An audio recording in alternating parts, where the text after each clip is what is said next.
Olá, queridos irmãos, graça e paz, boa noite a todos. Vou estar orando pelo nosso culto, também por tudo que viemos a fazer nele. Amém? Soberano Deus, graças te dou por tudo que o Senhor é, por tudo que o Senhor tem feito e também por tudo que o Senhor vai fazer, ó Pai. Neste momento te coloco as nossas vidas em tuas mãos, certo de que o Senhor já tem cuidado de nós, já tem nos dado saúde, ó Deus querido. Nós até temos, ó Deus querido, muito a pedir, mas muito mais agradecer, ó Deus. Por isso que fique a nossa tamanha gratidão ao Senhor, ó Pai. Que o Senhor receba todos os nossos louvores, todos os nossos, ó Deus querido, dízimos, ofertas, ó Deus, tudo que viemos a fazer, que venha de encontro, ó Pai, a Ti agradar, ó Pai, como oferta agradável a Ti, ó Deus. Hoje também é considerado o dia do pastor e nós te agradecemos pela vida do pastor Márcio, que tem muito nos ajudado, sido suporte, Deus querido, para as nossas vidas. E nós te rendemos graças pela vida dele, pela vida da família dele, Pai, do qual ele hoje também estará trazendo a reflexão aqui para a nossa igreja, Pai. Ele tem sido bênção, Deus. E da mesma forma, o Senhor continue cuidando abundantemente da vida dele e da vida da sua família, ó Deus. Ó Deus, continue nos guardando, nos abençoando. Novamente digo, ó Pai, que tudo que viemos a fazer seja para a tua honra e para a tua glória, Pai. Essa oração que eu faço no nome santo de Jesus. Amém. Irmãos, digo agora em nome da Comissão de Sucessão Pastoral. Durante essa semana, nós nos reunimos para conversar um pouco diante de tudo que tem acontecido. Antes nós estávamos num ritmo do qual, devido a essa pandemia, nós tivemos também que diminuir um pouco esse ritmo, mas que jamais diminua a nossa intercessão e oração por esse processo de sucessão pastoral, porque ele tem continuado.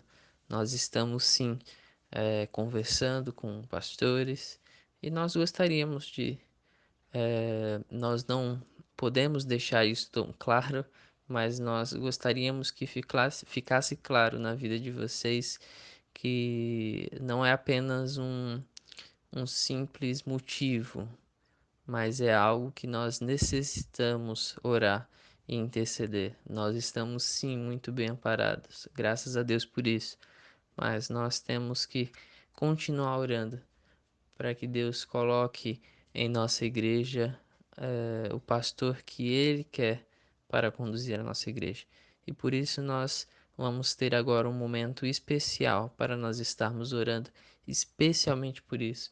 Então, você que está aí na sua casa, na sua sala, no seu quarto, em qualquer lugar, pare agora para estar orando por esse motivo em especial, pela sucessão, pela comissão de sucessão, pela vida do futuro pastor, do qual Deus sabe, nós ainda não sabemos, mas Deus sabe, e que esse seja o motivo do qual nós estaremos orando agora. Amém? Então, que não seja somente agora, mas que você também coloque o desafio no seu coração de estar orando durante a sua semana, durante esse mês, pela sucessão pastoral. Amém? Um grande abraço, que Deus abençoe e agora vamos estar orando.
Nas alturas do céu, no profundo do mar, dos limites da terra, louvamos-te com todo o coração, todo povo e nação, todos num só clamor. Louvando o Senhor por toda a eternidade,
águas vivas restauram meu ser.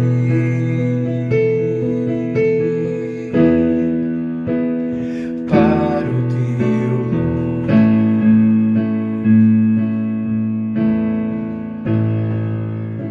Senhor, estou aqui para te adorar.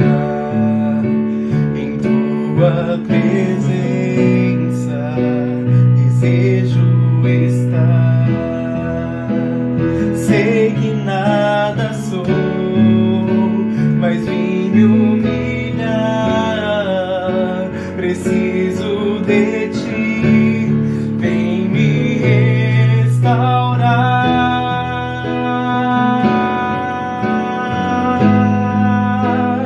Eu quero ser como um jardim fechado, regado e cuidado pelo teu Espírito. Flua em mim como um manancial no meu interior, com águas vivas restaura o meu ser.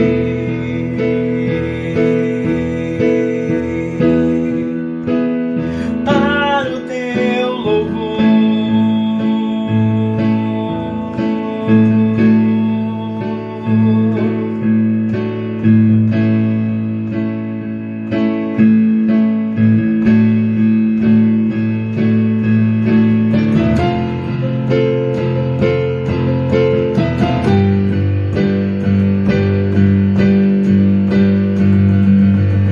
eu te farei como um jardim fechado, regado e cuidado pelo meu Espírito. Eu fluirei como um manancial do teu interior, com águas vivas te restaurarei.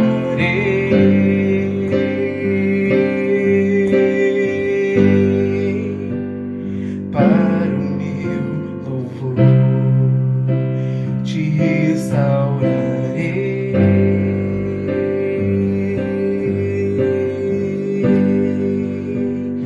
Para o meu louvor te restaurarei.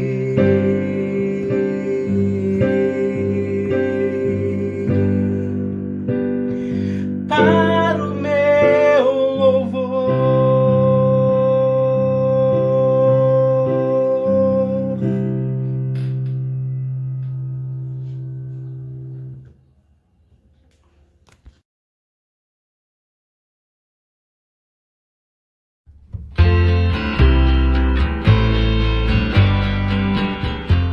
Talvez se alguém me olhasse, como olhavam, até poderiam dizer, ela não vai ser nada. Eu não era aquilo que se diz padrão de missionário, mas lá no fundo do meu coração, mesmo quando as pessoas diziam que essa daqui não vai ser nada, Deus dizia para mim que Ele tinha um propósito especial para a minha vida.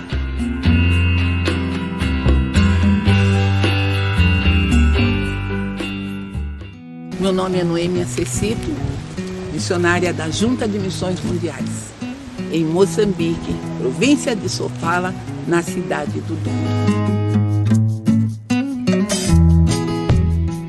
Eu cheguei aqui no ano de 1984. O país estava em guerra, nós tínhamos muita fome, muita miséria. Mas uma coisa eu tinha certeza, Deus estava me chamando para servi-lo aqui.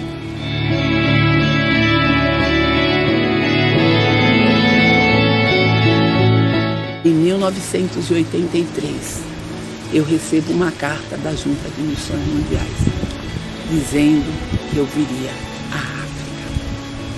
Em 1984, 15 de abril, eu cheguei em Moçambique. E hoje já estou lá, ou estou aqui, há 30 anos. E eu tenho certeza de que este é o lugar que Deus tem para mim. Eu choro, eu tenho lutas, dificuldades, problemas. Já passei pela água, já passei pelo fogo, já me senti sozinha, já tive tantos sentimentos e alguns outros ainda continuam. Mas eu sei que eu estou no centro da vontade de Deus. Eu tenho um chamado, jamais vou me calar. Eu tenho um chamado. Quando eu olho hoje aquelas crianças que hoje são os líderes da minha igreja, eu fico pensando, valeu a pena.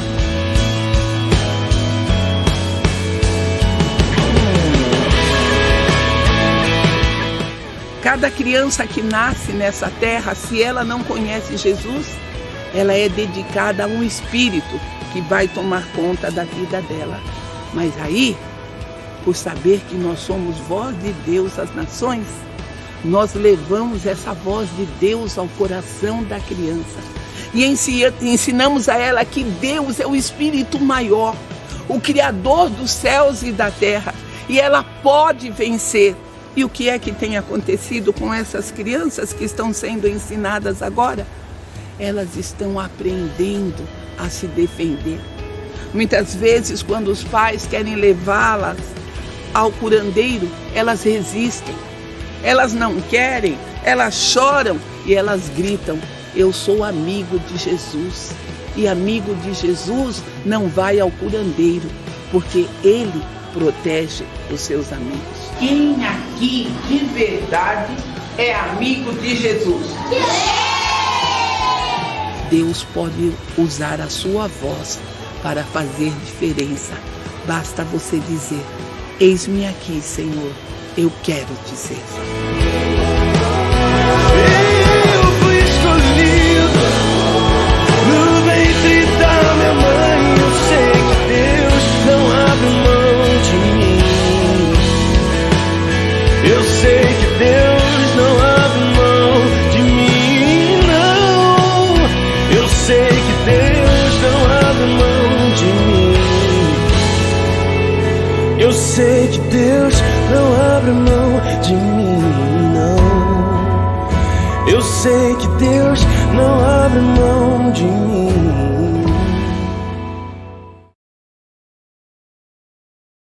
Meu bom pastor é Cristo, com ele eu andarei.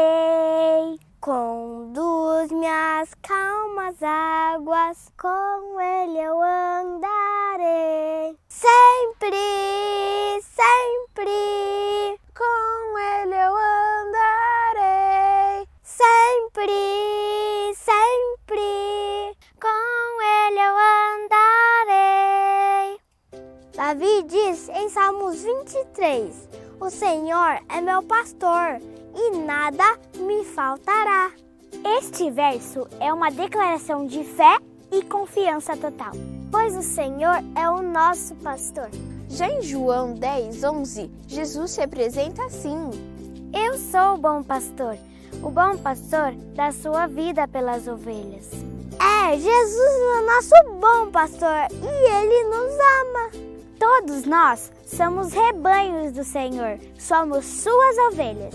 Mas ele vocaciona e capacita pessoas para cuidarem do seu rebanho aqui na terra até sua volta, indo atrás de novas ovelhas para o rebanho, buscando as ovelhas desgarradas que estão fora do aprisco. Os nossos pastores também são ovelhas. É isso mesmo, ovelha cuidando de ovelha. A Bíblia diz em Jeremias 3,15: Dar-vos-eis pastores segundo o meu coração, que vos apacentem com conhecimento e com inteligência. Em Hebreus 13,17 diz: Obedecei aos vossos pastores e sede submissos para com eles, pois pois velam por nossa alma, como quem deve prestar contas, para que façam isto com alegria e não gemendo, porque isto não aproveita a vós outros. Queremos agradecer a vocês, pastores, que Deus tem capacitado para serem ministros do Evangelho. Que Deus continue guiando as suas vidas. Mas em especial agradecemos a Deus, o nosso bom pastor, aquele que nos livra, nos salva e nos capacita e nos transforma segundo seus propósitos.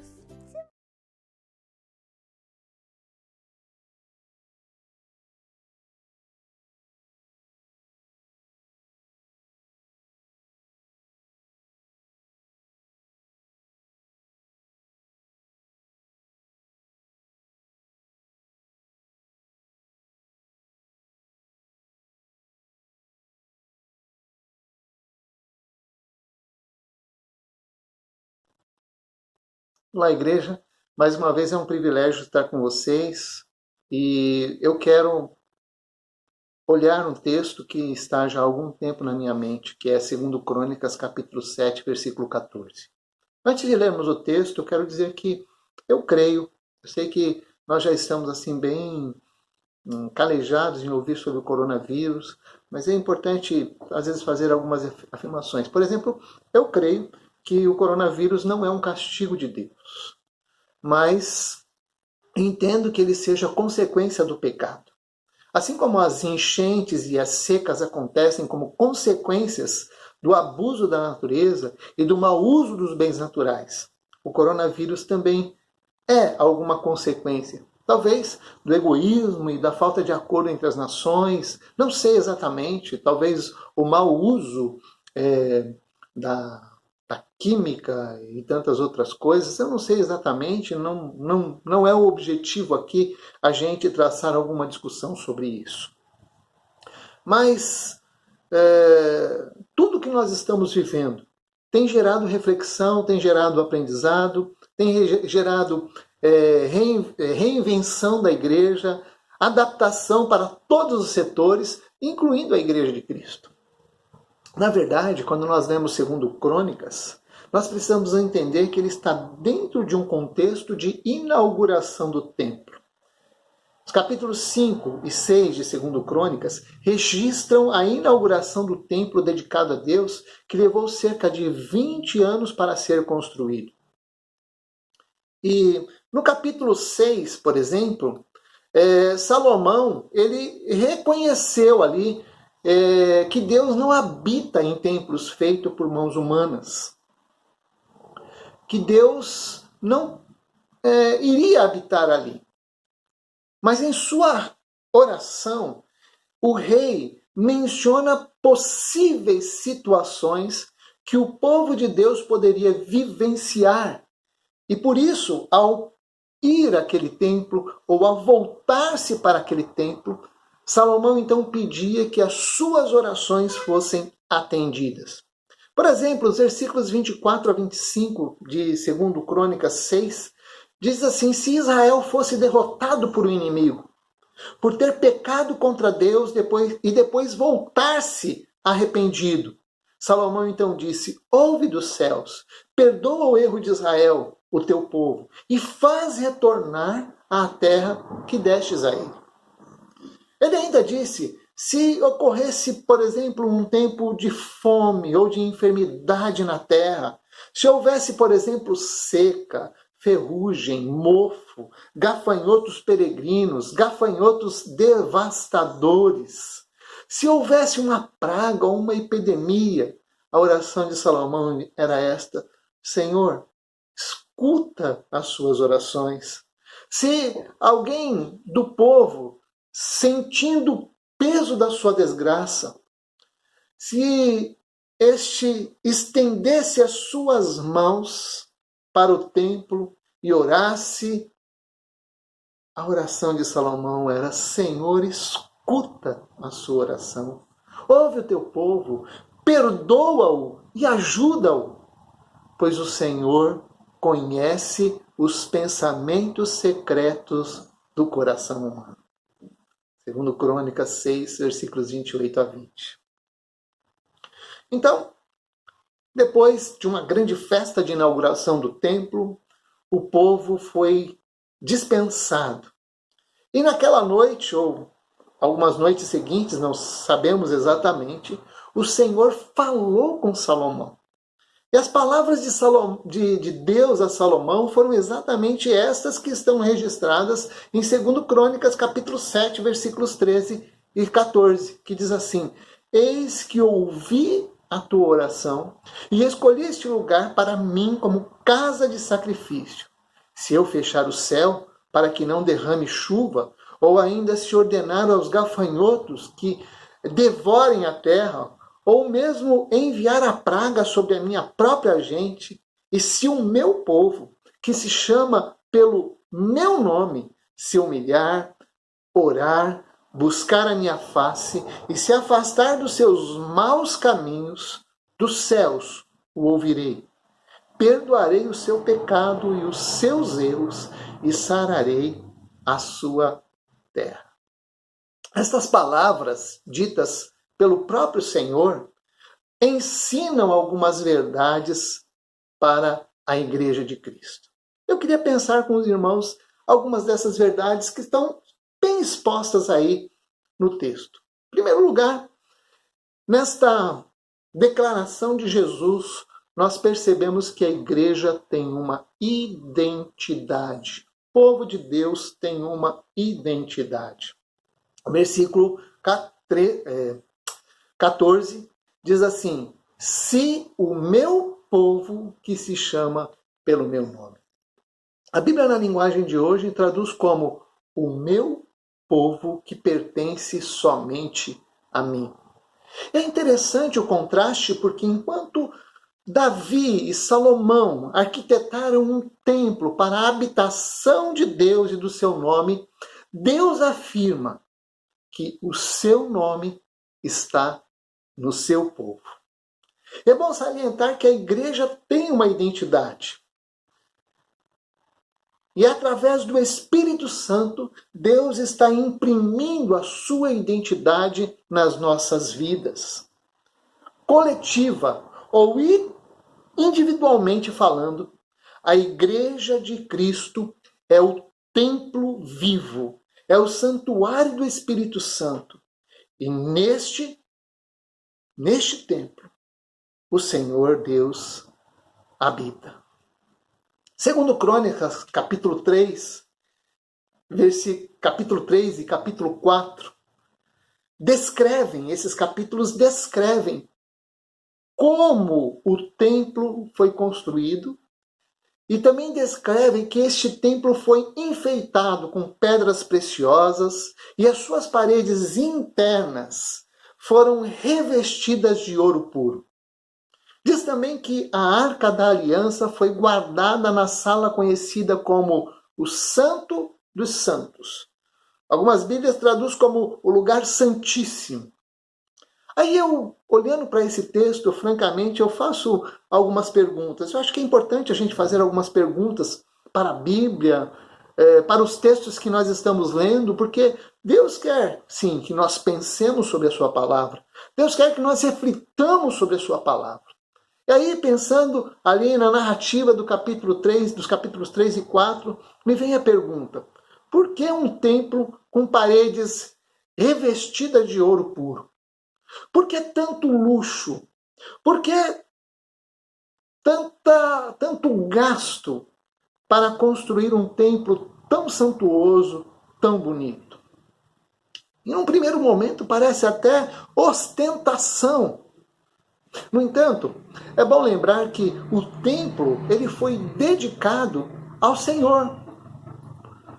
E no seu interior, no interior do templo, o que eles colocaram ali?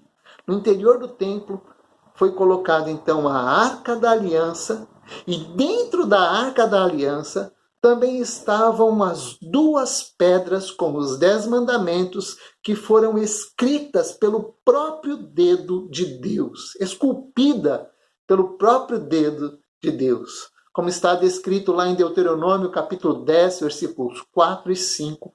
Estas pedras foram colocadas, então, dentro da arca.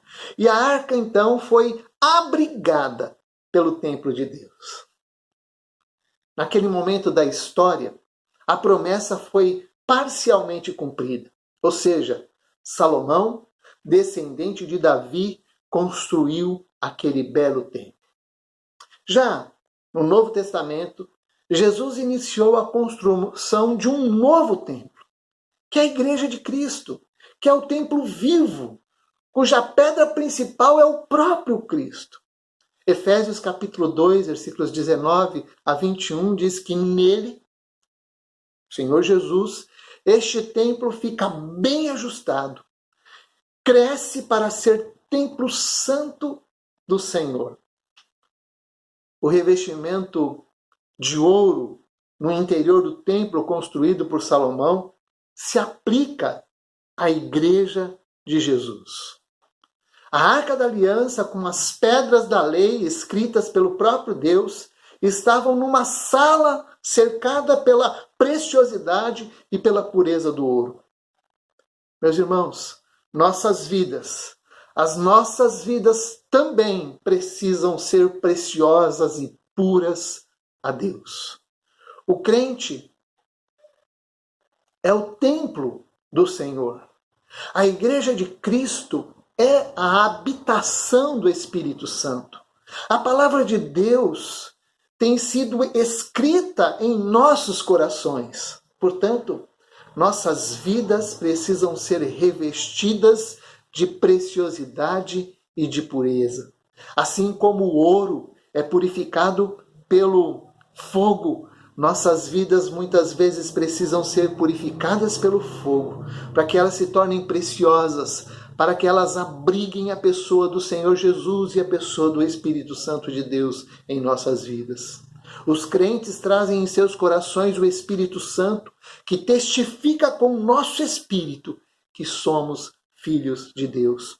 Portanto, segundo Crônicas 7,14 declara, a nossa identidade está diretamente ligada a Deus. O povo que se chama pelo meu nome é o povo que a Deus pertence e somente pertence a Deus. A Igreja de Cristo e cada cristão é o templo de Deus. Por isso, o nosso interior precisa ser puro e precioso, como o ouro.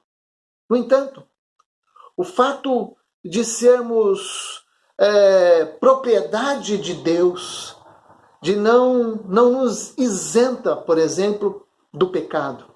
Segundo Crônicas, capítulo 6, versículo 36, diz assim, que não existe ser humano que não peque e cometa erros. Romanos 3, 23 diz que todos pecaram e destituídos estão da glória de Deus.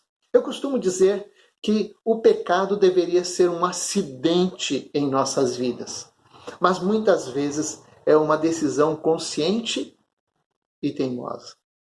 Mas a continuação desse texto ensina como deve ser a ação do povo de Deus. Como o povo de Deus deve agir em relação à sua vida, em relação aos seus pecados, em relação a, muitas vezes, o seu afastamento dos propósitos e da vontade de Deus. Como a igreja que tem a identidade de Deus através de Cristo deve agir e se comportar diante de Deus. Então, este texto nos dá algumas informações importantes. E a primeira ação que o povo de Deus precisa tomar diante de Deus é a ação de se humilhar. O que é humilhar-se? Bom, no dicionário da Dona Maria Cândida, minha mãe, humilhar-se era ponha-se no seu lugar. Para mim, essa foi a maior definição. Pelo menos como adolescente, ela fez muito efeito no meu coração. Quando, em alguns momentos, a gente vai crescendo e os nossos pais vão nos educando, em alguns momentos eu levantava a minha voz para minha mãe e ela dizia o seguinte, eu não sou a sua irmã. E quando ela mencionava isso, eu logo voltava para o meu lugar e, cabisbaixo, muitas vezes, me colocava no meu lugar de filho. Por isso entendo que humilhar-se é se colocar no seu devido lugar. Humilhar-se é reconhecer que eu estou longe dos padrões de Deus. Quando eu olho para Cristo, eu vejo quem eu sou. Eu vejo quanto eu ainda tenho que caminhar. Muitas vezes nós nos comparamos às pessoas. No entanto, nós precisamos sim olhar para Cristo e perceber o nosso erro, perceber o quanto nós devemos ainda caminhar. Humilhar-se é conhecer que eu não sou superior a ninguém, nem melhor do que ninguém. Eu posso fazer coisas que eu imagino, que eu não imaginaria que poderia fazer. Quando eu ouço algumas notícias no jornal, quando vejo algumas notícias daquelas aberrações, muitas vezes eu penso, eu teria o potencial de fazer a mesma coisa. Então, precisamos entender que humilhar-se é nos colocarmos no nosso devido lugar. Humilhar-se é reconhecer que eu sou dependente de Deus, que Ele tem o controle da minha vida, que Ele tem o controle da minha vida e eu não tenho. Eu posso e devo planejar as minhas coisas. Eu posso e devo planejar as minhas decisões, aquilo que vou fazer. Mas precisamos aprender dia a dia que as nossas decisões precisam ser tomadas debaixo do temor de Deus. Como disse Tiago, capítulo 4, versículos de 13 a 15, ele diz o seguinte, que é importante que nós digamos, quando levantamos de manhã ou em qualquer plano que vamos fazer, se o Senhor quiser, viveremos, faremos isto ou aquilo.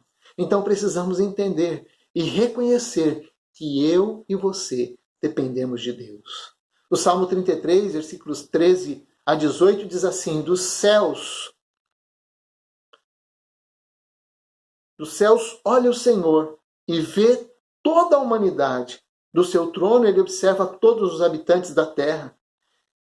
Ele que forma o coração de todos, que conhece tudo o que fazem.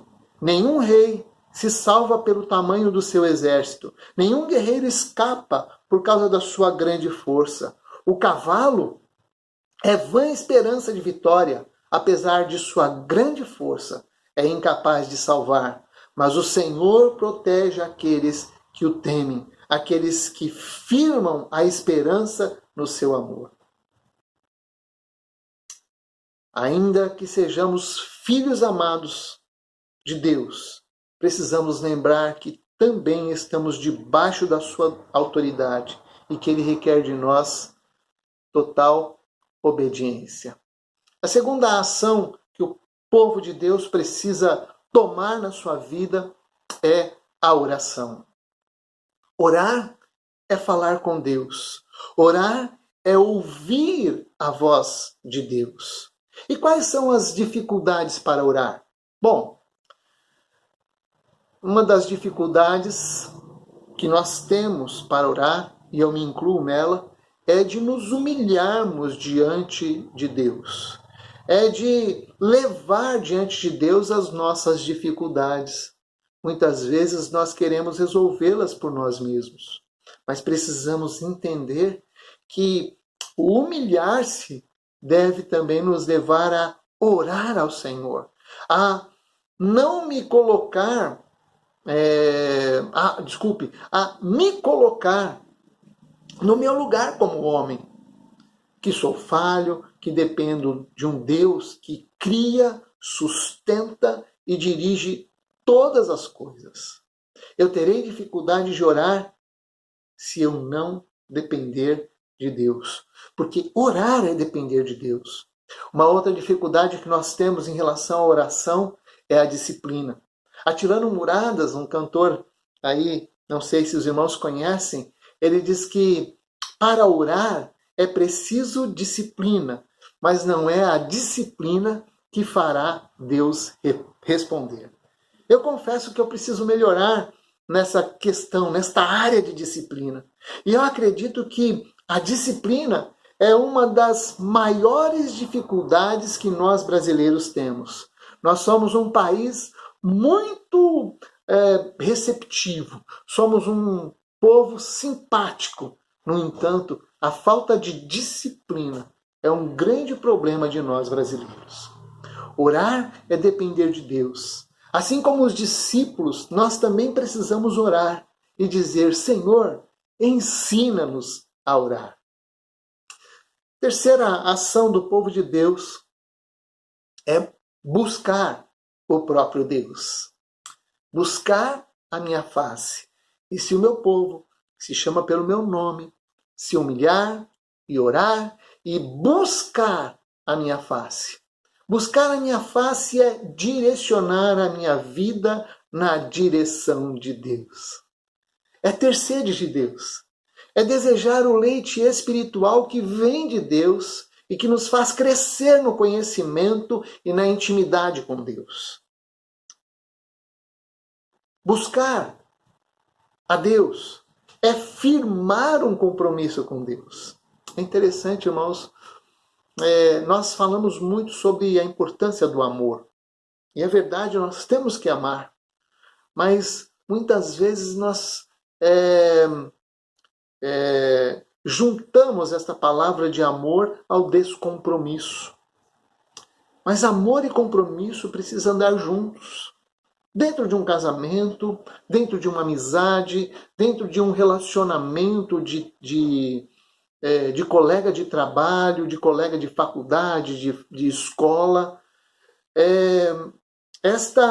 O compromisso precisa caminhar juntos. E nós precisamos caminhar com o Senhor, um compromisso. E este compromisso implica em buscar querer saber os seus interesses, o seu querer. Jeremias capítulo 29, versículo 13 diz que buscar-me-eis e me achareis quando me buscardes de todo o vosso coração. Então não adianta buscar a Deus sem que o seu coração esteja focado em Deus. É muito importante que os nossos corações estejam focados no Senhor. E finalmente, a quarta ação do povo de Deus é converter-se dos seus maus caminhos. Conversão foi uma das primeiras palavras que eu aprendi na vida cristã. Meu pastor nos ensinou que conversão era metamorfose. Ou seja, uma mudança que acontece, no nosso caso, na nossa mente. Ele sempre costumava usar a figura do sapo, que começa como um girino, nadando na água, e depois ele se torna um sapo. Ele sofre, então, uma metamorfose. Acontece isso com a borboleta também, que vem de um lagarto. Enfim, é importante lembrar que metamorfose é mudança de mente. O que é mudança de mente? Bom, podemos afirmar assim: aquele que furtava, não furta mais. Aquele que pecava, não peque mais. Aquele que furtava, não furte mais. Como diz lá em Efésios 4:28. Antes, trabalhe, fazendo com as mãos o que é bom, para que tenha o que repartir com o que tem necessidade. Este é um bom exemplo de conversão. Ou seja, as mãos de um ladrão que, com violência ou se aproveitando da ausência de alguém e tirava alguma coisa deste alguém, agora estas mãos fazem coisas boas e repartem com os necessitados. Perceba que o ladrão que queria ter, ele continua querendo ter, mas com um outro propósito. Agora ele quer ter como fruto do seu trabalho. Ele quer ter como a disposição de repartir. Aquele que mentia a qualquer preço, ele está disposto agora a falar a verdade em seu próprio prejuízo. Aquele que adulterava, ele não mais adultera, mas ele ama e cuida do seu cônjuge. Então, você tem alguma área que precisa de conversão na sua vida, de mudança na sua vida? Não há como nós servirmos a Deus sem abandonarmos o pecado. Não há como nós agradarmos a Deus se nós quisermos agradar outro Deus. Como disse o próprio Jesus, ninguém pode servir a dois senhores. Ninguém pode servir a Deus e a Mamon. Conversão não é só para as pessoas que não têm Jesus. Conversão também é para os que estão na caminhada com Cristo já há muito tempo, ou há pouco tempo também, mas a conversão, ela faz parte da nossa vida. Nós precisamos estar abertos para deixar os caminhos que desagradam a Deus. Eu quero concluir dizendo que, segundo Crônicas, capítulo 7, versículo 14, é um convite para a restauração. Se o meu povo, que se chama pelo meu nome, se humilhar e orar, e se converter, e me buscar, e se converter dos seus maus caminhos, eu ouvirei dos céus. Perdoarei os seus pecados e sararei a sua terra. Humilhar, orar, buscar e se converter dos seus maus caminhos é a nossa parte como crentes em Cristo Jesus. Mas Deus tem a sua resposta. E a resposta de Deus para aqueles que dão estes passos é que Deus ouve quando nos humilhamos. Deus ouve quando nós oramos e buscamos a sua face. Deus perdoa os pecados quando confessamos e abandonamos. Deus restaura vidas em resposta à conversão dos maus caminhos. Portanto, igreja, como é importante que nós, como crentes no Senhor Jesus, venhamos a nos converter dos nossos maus caminhos. Como crentes no Senhor Jesus, que nós venhamos reavaliar nossas vidas diante do Senhor. Porque se Deus deseja fazer algo na vida da nossa igreja, na vida do povo de Deus, nós precisamos largar aquilo que o desagrada. É triste, mas aquela oração que Deus estava decidido a ouvir, que decidiu ouvir, ela estava condicionada às ações do povo de Deus. E, infelizmente, o próprio Salomão se afastou de Deus. Depois o povo de Deus se afastou de Deus. E com isso o exílio, e depois o arrependimento do povo, mas a restauração daquele povo foi algo muito dolorido para muitos daquela época. Eu penso que restauração é algo que dói. No entanto, nós precisamos, como crentes no Senhor Jesus, estarmos abertos para que Deus restaure aquilo que precisa ser restaurado. Me vem à mente agora aquele texto do oleiro, em que Jeremias, não me falha a memória agora, diz que ele foi até o oleiro e viu então que ele, em algum momento, quebrava e desfazia aquele vaso para fazê-lo novamente. Como diz aquela música e como diz a continuação do texto, nós somos vasos nas mãos do oleiro. E muitas vezes, servir a Deus dói.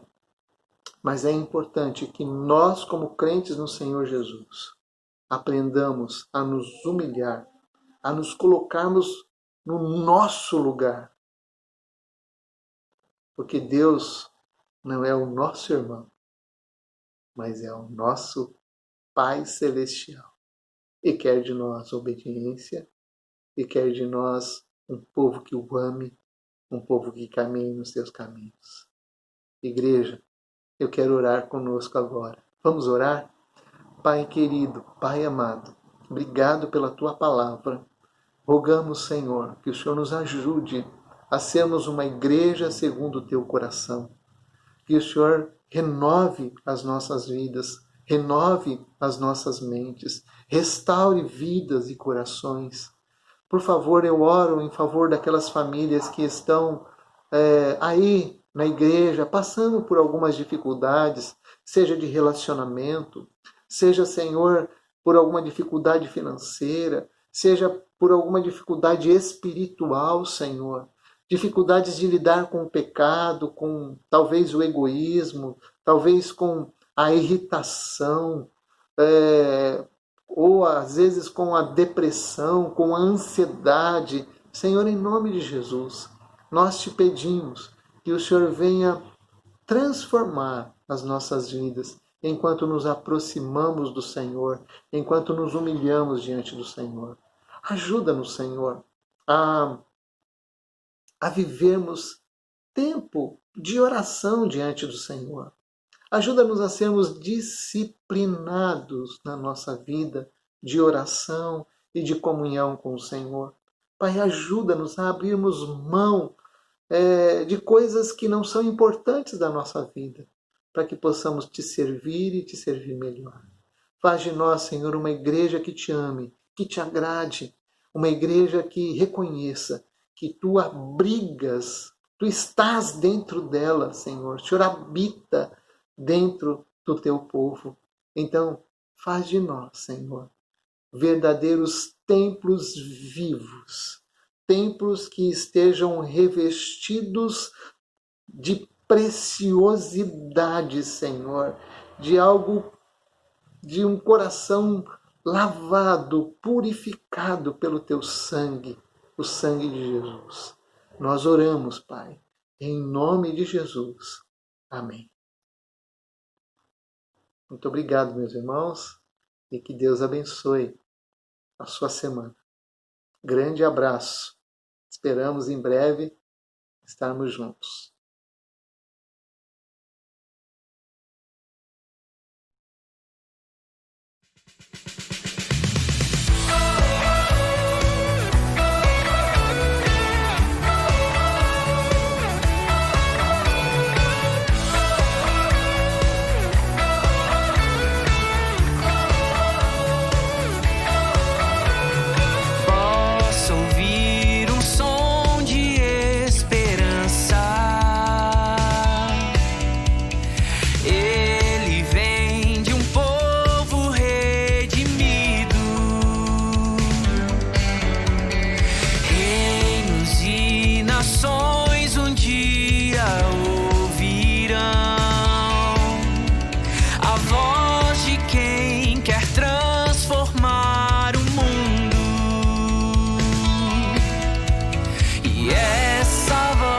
me speak.